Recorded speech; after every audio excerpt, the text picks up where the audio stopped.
আজকে আমরা পড়ব ওটাইটিস মিডিয়া, অটোরিয়া ও বুলাস মাইরিঙ্গিটিস কি।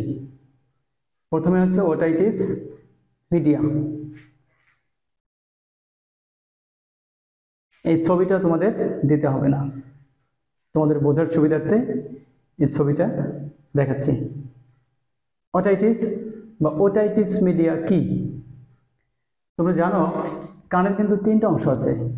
একটা হচ্ছে বহিকর্ণ, এখান থেকে বাইরের দিকে যে অংশটুকু এটা হচ্ছে বহিকর্ণ। এটা হচ্ছে অন্তঃকর্ণ, এই অংশটা এটা হচ্ছে অন্তঃকর্ণ।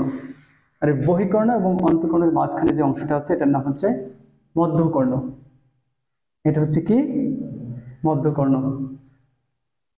তো এই মধ্যকর্ণের যদি সংক্রমণ হয় এবং এর ফলে যে প্রদাহের সৃষ্টি হয় এটাকে বলা হয় ওটাইটিস মিডিয়া। ছোট ছোট প্রশ্ন আসে, ওটাইটিস মিডিয়া কি বা ওটাইটিস মিডিয়া বলতে কি বুঝো? এই মধ্যকর্ণের একেবারে নিচের দিকে একটা নালী আছে, নাম হচ্ছে ইউস্টেশিয়ান নালী। এই যে নালীটার নাম কি? এটা ইউস্টেশিয়ান নালী। এই নালীর সাথে আমাদের নাসা গলবিল আছে না, এই নাসা গলবিলের কিন্তু সংযোগ আছে, নাসা গলবিলের সংযোগ আছে।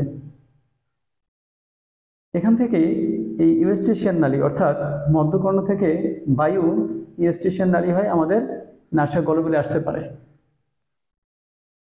যদি কোনো কারণে এখানে তরল চলে আসে তাহলে এই তরল কি হবে? এই ইউস্টেশিয়ান নালী হয়ে নাসা গলবিলে চলে আসবে।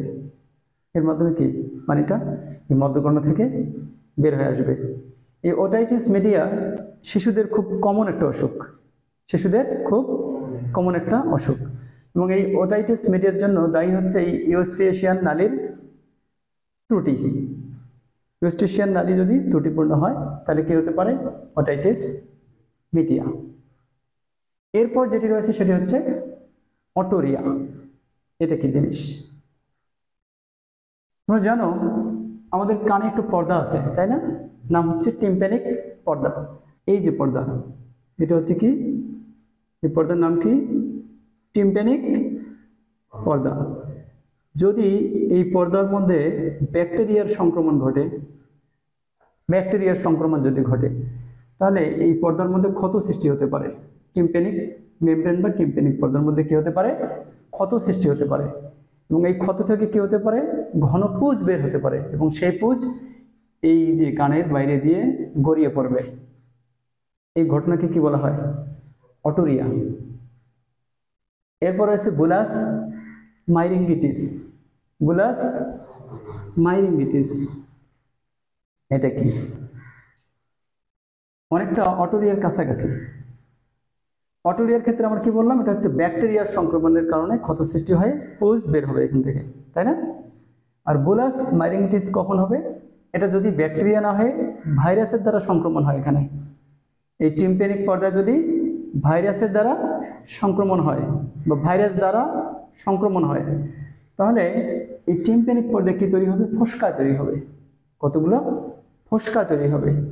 এই ঘটনাকে কি বলা হয়?